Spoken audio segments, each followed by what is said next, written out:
In this tutorial, you'll learn how to implement your brand colors in the Paramount theme. To get started, open the Customize page and then the Theme Colors panel. Here you can change most of the colors used in the theme.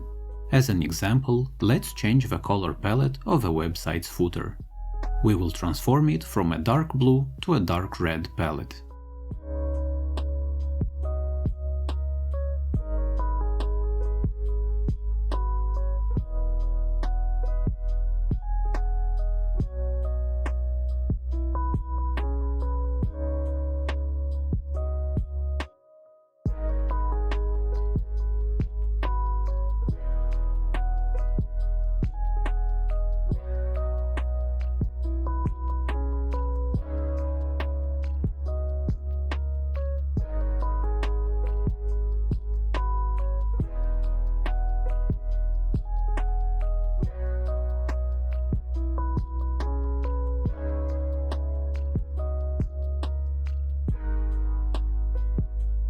You can contact our support team if you need help setting up one of our themes. For an additional fee, we provide a quick and professional setup package. For more details, you can contact our support team before or after you buy one of our themes.